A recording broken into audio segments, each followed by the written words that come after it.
कहानी की शुरुआत आसमान से हजारों किलोमीटर ऊपर बसी एक रहस्यमयी दुनिया से हुई, जहां पहुंचना ही मौत को दावत देने जैसा था। फिर भी कुछ सैनिक अपनी जान दांव पर लगाकर वहां तक जा पहुंचे, लेकिन अगले ही पल उनका सामना उस दुनिया के सबसे खतरनाक और विशाल राक्षस से हो गया। जैक ने उसकी आहट महसूस की और तुरंत पानी में सिर डुबोकर छिप गया।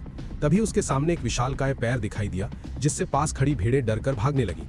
तभी राक्षस ने एक भेड़ को पकड़कर कच्चा ही निगल लिया। ये खौफनाक नजारा देखकर जैक बुरी तरह घबरा गया। उधर पेड़ के पीछे छिपा एक सैनिक पीछे मुड़कर राक्षस को देखने लगा, लेकिन तभी राक्षस ने नाक सिकोड़कर उसकी गंध पहचान ली। डर के मारे सैनिक फिर से पेड़ के पीछे छुप गया, पर राक्षस बड़े बड़े कदमों से उसकी ओर बढ़ने लगा। सांस रोके खड़ा सैनिक अब खुद को नहीं रोक पाया और अचानक भागने लगा, लेकिन अब बहुत देर हो चुकी थी। वो राक्षस की नजर में आ चुका था। उसने बिना वक्त गवाए पूरा पेड़ जड़ से उखाड़कर फेंक दिया। सैनिक जान बचाकर भागने लगा, पर उसकी छोटी टांगें उस राक्षस की लंबी टांगों के सामने टिक नहीं पाई। राक्षस ने तेजी से कदम बढ़ाए और एक ही बार में उसे बेहोश कर दिया। पहली बार इंसान को देखकर वो उसके पास झुका और गौर से देखने लगा। जैसे ही वो उसे उठाकर ले जाने वाला था, उसी वक्त कप्तान तलवार लेकर उसकी ओर दौड़ पड़ा और पूरी ताकत से तलवार राक्षस की एड़ी में घोंप दी। दर्द से तिलमिलाकर राक्षस पीछे मुड़ा, लेकिन अगले ही पल उसने हल्का सा पैर मारकर कप्तान को दूर फेंक दिया। फिर उसने अपने पैर में फंसी तलवार निकाली और दोनों सैनिकों को उठाकर खाने के लिए ले गया।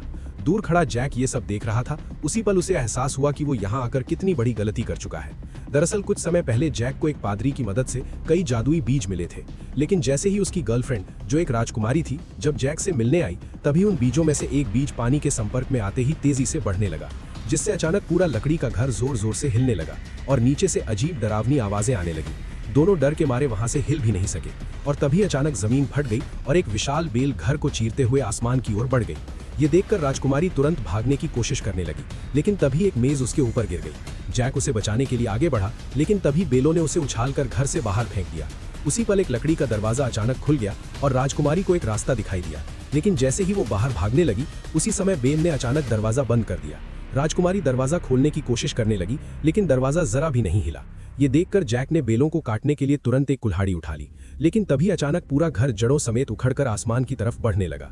ठीक आखिरी पल में जैक ने छलांग लगाकर किनारे को पकड़ लिया, लेकिन बेलें इतनी तेजी से बढ़ रही थीं कि कुछ ही सेकंड में घर हजारों मीटर ऊपर पहुंच गया। जैक पूरी ताकत से कुल्हाड़ी चलाकर बेल को काटने लगा।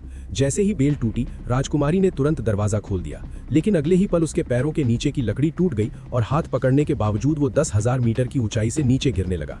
जैक जादुई बेलों से फिसलते हुए जमीन की ओर बढ़ने लगा, लेकिन रास्ते में बेलों ने उसकी स्पीड को थोड़ा कम कर दिया और आखिरकार वो जमीन पर गिरकर बेहोश हो गया। लेकिन राजकुमारी की किस्मत इतनी अच्छी नहीं थी, क्योंकि बेल उसे अपने साथ आसमान के दूसरी तरफ ले गई। अगली सुबह जैक घबराकर जागा और देखा कि सामने राजा खड़ा था, जो राजकुमारी को ढूंढ रहा था। ये देखकर जैक के होश उड़ गए और मजबूरी में उसने पूरी बात राजा को बता दी। जब जैक ने आसमान की ओर इशारा किया, तभी सबने देखा कि एक विशाल बेल सीधी आसमान को चीरती हुई ऊपर जा रही थी। जैसे ही राजा को सच्चाई का पता चला, उसने बिना एक पल गवाए सैनिकों की एक टुकड़ी जैक के साथ राजकुमारी को बचाने के लिए भेज दी। जल्द ही सब लोग उस बेल के सहारे ऊपर चढ़ते हुए बादलों के पार पहुंच गए। फिर कप्तान ने आगे बढ़कर एक तरफ से दूसरी तरफ स्लाइड करना शुरू किया, क्योंकि राजकुमारी तक पहुंचने का यही एक रास्ता था। मजबूरी में जैक ने अपनी बेल्ट उतारकर खुद को तैयार कर लिया, लेकिन जैसे ही वो आगे बढ़ने की सोच ही रहा था, तभी पास खड़े घुंघराले बालों वाले आदमी ने उसे जोर से लात मारकर आगे धकेल दिया। इतनी ऊंचाई देखते ही जैक की हालत खराब हो गई और बीच रास्ते में स्लाइड करते वक्त उसके हाथ अचानक छूट गए और वो सीधे नीचे जा गिरा। लेकिन किस्मत से बीच रास्ते में बेलों ने उसे थाम लिया। होश में आते ही वो बिना रुके फिर से ऊपर चढ़ने लगा। ऊंचाई पर पहुंचते ही मौसम पूरी तरह बिगड़ गया। चारों तरफ तेज तूफान और कड़कती बिजली थी। तभी अचानक एक झटकेदार बिजली सीधे एक सैनिक पर गिर गई, जिससे वो फिसल गया और बाकी सैनिक उससे टकराकर नीचे गिरने लगे। लेकिन आखिरी पल में एक सैनिक ने रस्सी को मजबूती से पकड़ लिया, जिसकी वजह से बाकी लोगों की जान किसी तरह बच गई। लेकिन जो सैनिक नीचे गिरे थे, वे अब हवा में लटके हुए थे। अगर उन्हें तुरंत ऊपर नहीं खींचा गया तो पूरी टीम खतरे में आ सकती है। तभी रेडरिक पास खड़े उसके साथी से बोला कि रस्सी काट दो। उस आदमी को यह आइडिया अच्छा लगा और उसने तुरंत अपने पैर से छुपा हुआ चाकू निकाल लिया। नीचे लटके सैनिक ऐसा ना करने के लिए गिड़गिड़ाने लगे, लेकिन उसने बिना दया दिखाए रस्सी काट दी और लटके सैनिक 10,000 फीट की ऊंचाई से नीचे जा गिरे। किसी तरह बाकी बचे सैनिक ऊपर तक पहुंच गए और तब तक सुबह भी हो चुकी थी। जैक ने जैसे ही पीछे मुड़कर देखा, वो पूरी तरह हैरान रह गया, क्योंकि बादलों के ऊपर एक विशाल दुनिया मौजूद थी और ये नजारा देखकर सब लोग उस तरफ बढ़ने लगे।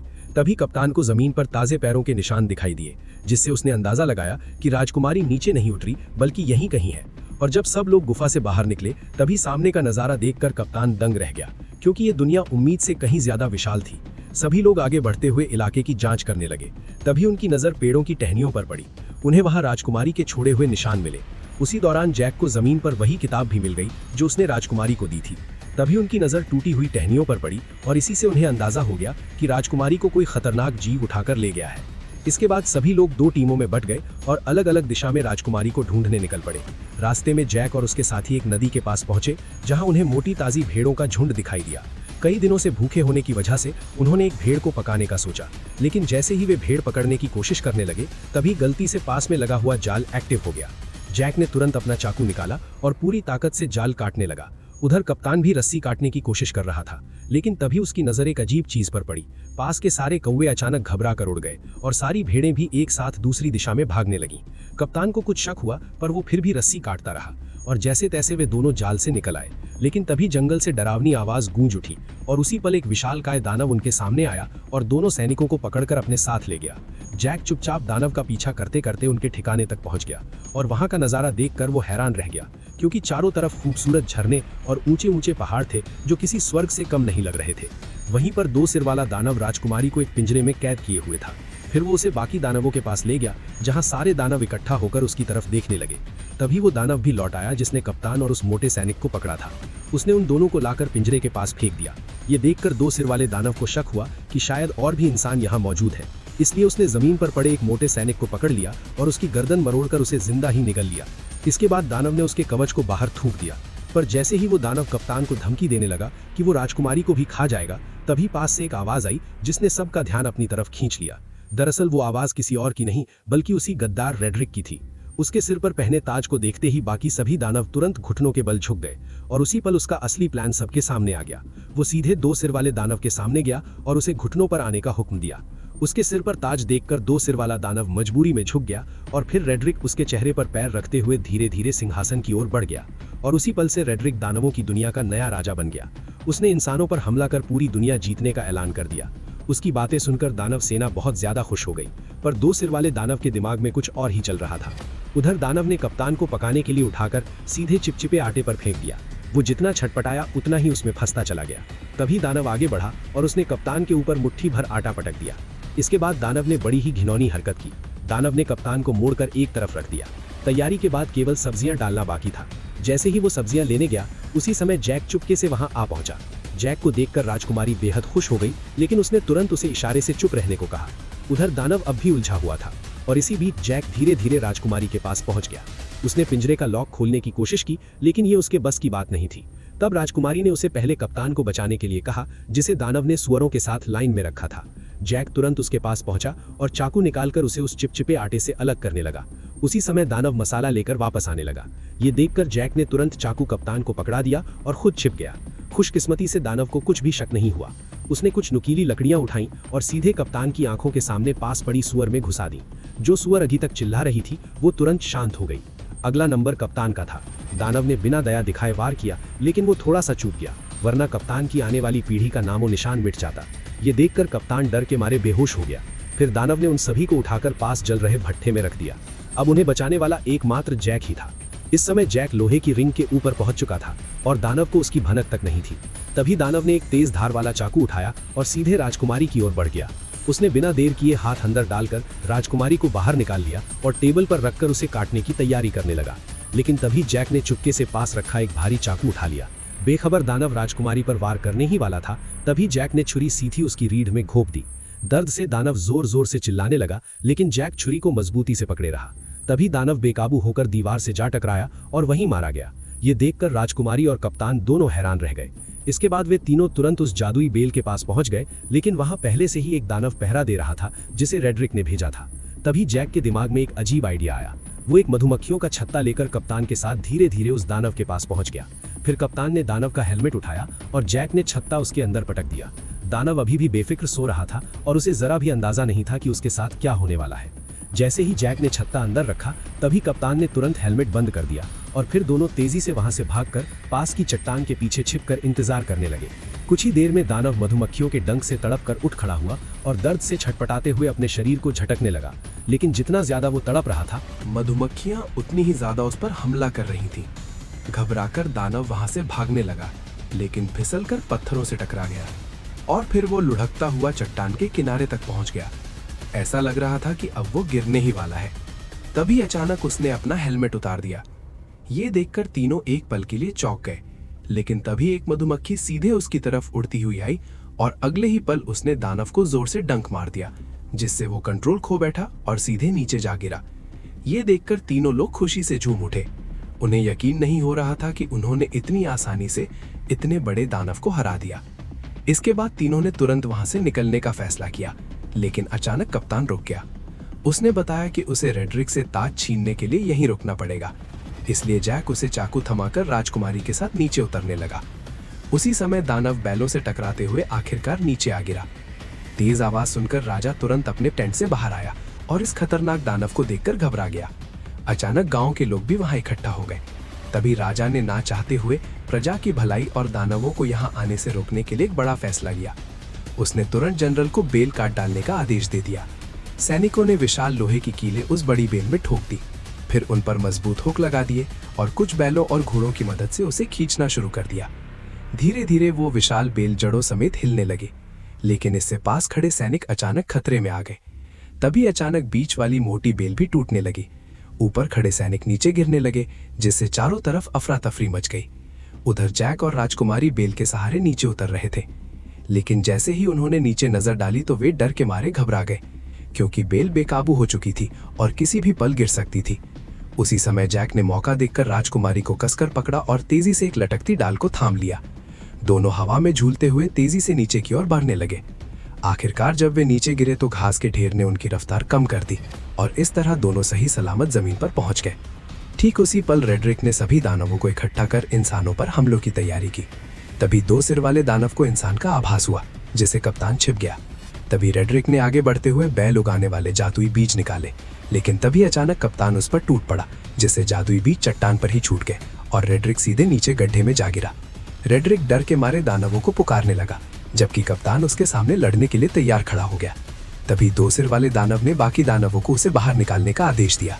दानव चट्टानों को तोड़ने लगे और नीचे कप्तान और रेड्रिक के बीच लड़ाई शुरू हो गई। रेड्रिक ने अपनी लंबी तलवार के सहारे कप्तान को गिरा दिया और उसका हथियार दूर जा गिरा। इसके बाद उसने मौका पाकर लगातार हमले शुरू कर दिए, लेकिन कप्तान ने किसी तरह उसका वार रोक लिया और दोनों के बीच ताकत की लड़ाई शुरू हो गई। जल्द ही कप्तान कमजोर पड़ने लगा और रेड्रिक ने उसे पानी में डुबो दिया। तभी अचानक उसकी नजर उस चाकू पर पड़ी जो उसकी तरफ बहकर आ रहा था। कप्तान ने सही मौके पर उसे दांतों से पकड़ लिया और तुरंत रेड्रिक के चेहरे पर वार कर दिया। अचानक हुए हमले से रेड्रिक का गुस्सा फूट पड़ा। उसने अपने हथियार के दम पर कप्तान को पीछे धकेल दिया। कप्तान मजबूर होकर पीछे हटता गया और आखिरकार किनारे तक पहुंच गया। तभी रेड्रिक ने उसे एक जोरदार लात मारकर नीचे गिरा दिया, लेकिन कप्तान ने किसी तरह कप्तानों को पकड़ लिया। रेड्रिक तलवार को उसके हाथों में चुभोने लगा ताकि वो खुद नीचे गिर जाए, लेकिन उसने कप्तान की ताकत को कम आंका था। जैसे ही वो फिर से हमला करने लगा, कप्तान ने उसी के हथियार को पकड़कर उसी की टांग में घोंप दिया। दर्द से रेड्रिक जोर जोर से चिल्लाने लगा और इसी मौके का फायदा उठाकर कप्तान ने तलवार रेड्रिक के पेट में घोंप दी। अचानक हुए हमले की वजह से रेड्रिक ने वहीं दम तोड़ दिया। उसके मरते ही ताज की जादुई ताकत भी खत्म हो गई। कप्तान किसी तरह ऊपर चढ़ाया और ताज वापस लेने के लिए आगे बढ़ा, लेकिन तभी ऊपर की गुफा टूट गई और दो सिर वाला दानव उससे पहले ही ताज उठा ले गया। उसने ताज अपनी उंगली में पहन लिया और खुद को नया राजा घोषित कर दिया। ताज पहनते ही उसकी ताकत फिर से लौट आई। ये देखकर बाकी दानवों ने भी अपने घुटने टेक दिए। तभी कप्तान ने देखा कि धरती पर लौटती हुई वो एकमात्र बैलअप कभी भी टूटकर नीचे गिर सकती है, इसलिए उसने बिना देर किए सीधे बेल पर छलांग लगा दी। बेल तेजी से किले की ओर बढ़ने लगी। कप्तान ने सही समय का फायदा उठाया और छलांग लगाकर सीधे पानी में कूद गया। दो सिर वाले दानव ने जब देखा कि इंसानों की दुनिया तक जाने का रास्ता टूट चुका है तो वो गुस्से से गरज उठा। तभी अचानक छोटे सिर ने जमीन पर पड़े उस थैले की ओर इशारा किया जिसमें जादुई बीज भरे हुए थे। दो सिर वाले दानव ने उसे उठाया और अपने हाथ में खोल लिया। उसमें कुल 4 जादुई बीज थे। ये देखकर वो खुशी से झूम उठा। उसने तुरंत एक फूंक मारकर उन बीजों को पानी में फेंक दिया। जैसे ही बीज पानी से टकराए वे तुरंत उगने लगे और अगले ही पल जमीन को चीरती हुई 4 विशाल बेलें बाहर निकल आईं। इसके बाद दो सिर वाले दानव ने जोर से आदेश दिया और सभी दानव उस बेल पर चढ़कर इंसानों की दुनिया की ओर बढ़ने लगे। आखिरी पल में दो सिर वाला दानव भी छलांग लगाकर नीचे कूद पड़ा। वो बेलों के जरिए फिसलते हुए जमीन की ओर बढ़ने लगा। उसी समय जैक घोड़े को पानी पिला रहा था। तभी अचानक उसकी नजर आसमान की ओर गई। उसने देखा कि सभी दानव तेजी से नीचे की ओर बढ़ रहे हैं। बिना एक पल गवाए वो घोड़े पर सवार होकर राजा को चेतावनी देने निकल पड़ा। उधर राजा की सेना आराम से किले की ओर बढ़ रही थी। तभी जैक की नजर सेना पर पड़ गई। वो जोर जोर से चिल्लाने लगा कि दानव आ रहे हैं, लेकिन राजा को अब भी कुछ समझ नहीं आया। तभी पीछे के जंगल से अचानक कई दानव निकल आए और जहां जहां वे जा रहे थे वहां सब कुछ तहस नहस कर रहे थे। कोई भी उन्हें रोक नहीं पा रहा था। जल्द ही दानव सेना पास आ गई और उन्होंने एक सैनिक को पकड़कर जिंदा निकल लिया। घोड़े पर सवार लोग भी उनकी रफ्तार से नहीं बच पाए। इस वक्त इंसान उनके सामने बिल्कुल बेबस थे। तभी एक गोल चेहरे वाले दानव ने पास पवन चक्की का पंखा तोड़कर राजकुमारी की तरफ फेंक दिया, जो जमीन पर गिरते ही सब कुछ तहस नहस कर गया और राजा का ताज भी गिर पड़ा। उधर किले पर तैनात सैनिकों ने राजा की सेना को आते देखा और उन्होंने तुरंत अंदर युद्ध की तैयारी की खबर भेज दी। कप्तान ने तुरंत सभी सैनिकों की मदद से खाई में तेल डलवा दिया ताकि दुश्मनों को रोका जा सके। जैसे ही राजा की सेना किले के पास पहुंची, उसने तीर चलाने का आदेश दे दिया और देखते ही देखते सैकड़ों जलते हुए तीर दुश्मनों की ओर छोड़ दिए गए। जैसे ही ये तीर तेल से टकराए, चारों तरफ आग भड़क उठी और इसी बीच राजा की सेना सुरक्षित किले के अंदर पहुंच गई। राजकुमारी को सही सलामत देखकर कप्तान ने तुरंत किले के दरवाजे बंद करने का आदेश दिया, लेकिन उसी समय जैक अभी भी बाहर था और दानव उसके पीछे पड़े हुए थे। जैसे ही किले का दरवाजा बंद होने लगा, तभी जैक घबरा गया, लेकिन आखिरी पल में वो अपने घोड़े के साथ छलांग लगाकर अंदर घुस आया। हालांकि उसके पीछे पीछे 2 सिर वाला दानव भी दरवाजे पर चढ़ाया, लेकिन तभी कप्तान ने उस पर हमला बोल दिया और वो सीधे आग की जलती लपटों में जा गिरा। जल्द ही आग ने उसे पूरी तरह घेर लिया, लेकिन हैरानी की बात यह थी कि उसके अपने लोग भी उसे बचाने नहीं आए, बल्कि बस खड़े खड़े उसे जलते हुए देखते रहे। उधर लोग अभी आपस में बात ही कर रहे थे कि अचानक आसमान से एक बड़ा लोहे का घंटा तेजी से किले की ओर आया। उसने दीवार को ध्वस्त कर दिया और सीधे नीचे जा गिरा। इससे पहले कि कोई कुछ समझ पाता, अचानक युद्ध का बिगुल बज उठा। तभी 2 बड़े लोहे के हुक किले के दरवाजे की तरफ फेंके गए, जिन्हें दानव मजबूती से खींचने लगे। तभी इंसानों और दानवों के बीच खींचतान शुरू हो गई। असल में ये सब गोल चेहरे वाले दानव का प्लान था, जिसने और ज्यादा दानवों को बुलाकर किले के दरवाजे को तोड़ने का आदेश दिया। अंदर का माहौल पूरी तरह अफरा तफरी में बदल गया। राजकुमारी जैक को लेकर किले के अंदर की तरफ भागी। उधर बूढ़े राजा ने सभी सैनिकों को आदेश दिया कि वे दानवों को रोकने के लिए क्रॉसबो का इस्तेमाल करें। जल्दी और भी दानव आ गए और उन्होंने पूरी ताकत से खींचना शुरू कर दिया। तभी कप्तान के आदेश पर सैनिकों ने कई सारे क्रॉसबो छोड़ दिए, जो सीधे लकड़ी के दरवाजे पर जा लगे। सटीक निशाना लगते ही सैनिक तुरंत क्रॉसबो गाड़ियों को पीछे खींचने लगे। किले की सेना टुकड़ियों में बट गई और राजा भी मदद के लिए आ गया। वो कप्तान से दानवों की कमजोरी पूछ ही रहा था कि तभी आसमान से एक जलता हुआ पेड़ गिरा, जिसने सैनिकों को अलग अलग बिखेर दिया। अगले ही पल कई सारे जलते हुए पेड़ सैनिकों के ऊपर गिरने लगे, जिससे उनकी पकड़ ढीली होने लगी। ऐसा लग रहा था जैसे दरवाजा जल्दी टूट जाएगा। तभी राजकुमारी जैक को लेकर किले के अंदर पहुंची, लेकिन अचानक एक भारी दहाड़ और जमीन में उड़ती दरारों ने उसे ध्यान खींच लिया। डर के मारे दोनों पीछे हट गए और कुछ पत्थर ऊपर की ओर उड़ने लगे। नीचे से अचानक 2 विशाल हाथ बाहर निकले। ये वही 2 सिर वाला दानव था जो पहले आग में गिरने के बावजूद बच गया था, क्योंकि पानी के नीचे होने की वजह से आग उसका कुछ नहीं बिगाड़ पाई और वो सीवर के रास्ते से चुपचाप किले के अंदर तक घुस आया। अचानक उसे राजकुमारी की शाही गंध महसूस हुई। जैक ने डरते हुए कंबल खोला और देखा कि दानव की अभी तक उन पर नजर नहीं पड़ी है, लेकिन तभी गुस्से में दानव ने पास रखा शीशा तोड़ दिया। घबराहट में कंबल में छिपे दोनों लोग कांपने लगे, लेकिन दानव ने सीधे ऊपर से उन्हें देख लिया। जैक पूरी ताकत लगाकर तुरंत राजकुमारी को पकड़कर भागा, लेकिन दानव लगातार उनका पीछा करने लगा। कोई रास्ता ना होने की वजह से दोनों मजबूरी में दूसरी मंजिल की ओर भागे। वे कदमों को रोकने की हिम्मत भी नहीं कर रहे थे, लेकिन अचानक एक हाथ साइड से बाहर निकला और राजकुमारी को पकड़ लिया। जैक ने पास में रखी कुल्हाड़ी उठाई और बिना देर किए सीधे उस पर हमला कर दिया, लेकिन दानव ने दूसरे हाथ से उसे पकड़ लिया। छोटा सिर जैक का मजाक उड़ाने लगा। तभी जैक ने गुस्से में सीधे कुल्हाड़ी मारकर उसका हेलमेट तोड़ दिया। गुस्से में दानव ने अपना बड़ा मुंह खोल लिया। तभी जैक ने लॉकेट में छिपा हुआ जादुई बीज निकाला और सीधे उसके मुंह में फेंक दिया। जादुई बीज सीधे उसके पेट में चला गया, जिससे 2 सिर वाले दानव को अचानक कुछ गड़बड़ महसूस हुई और उसने तुरंत दोनों को जमीन पर पटक दिया। तभी अचानक एक बेल उसके शरीर से बाहर आई और दोनों डर के मारे पीछे हट गए। अचानक कई सारी बेलें पूरी रफ्तार से उसके शरीर को चीरते हुए बाहर निकल आई, जिससे हॉल पूरी तरह से तबाह हो गया। अचानक राजा का मुकुट पहना हुआ हाथ भी जैक के पास गिर गया। उधर बाहरी सैनिक अभी भी दानवों को रोकने में लगे हुए थे, लेकिन गोल मुंह वाले दानव की एक आवाज पर सभी दानव धीरे धीरे पीछे बढ़े और सैनिकों को एक एक कर गिराते चले गए। किले का दरवाजा धीरे धीरे खुल गया। कप्तान ने तुरंत सैनिकों से लोहे का दरवाजा बंद करने को कहा। ठीक उसी पल गोल मुंह वाला दानव अपने साथियों के साथ धुन से धीरे धीरे बाहर आया, लेकिन लोहे का दरवाजा उसे ज्यादा देर तक रोक नहीं पाया और उसने एक ही झटके में दरवाजे को तोड़ दिया। तभी वो दानव अपने साथियों के साथ किले के अंदर घुस गया। वहां खड़े टेस्टी टेस्टी सैनिकों को देखकर वे बेखद खुश हुए। दानव हमला करने ही वाले थे कि पीछे से अचानक आवाज आई और सभी दानवों का ध्यान उस आवाज से चला गया। दानव ने भीड़ में ध्यान से देखा और अचानक उसने अपना हथियार छोड़ दिया। ये देखकर बाकी दानव भी हथियार छोड़कर सभी इंसानों के सामने घुटनों के बल बैठ गए। कप्तान ये नजारा देखकर चौंक गया। वीडियो अच्छा लगा हो तो चैनल को सब्सक्राइब और वीडियो को लाइक जरूर से कीजिएगा। मिलते हैं एक और नई वीडियो में, तब तक के लिए जय हिंद।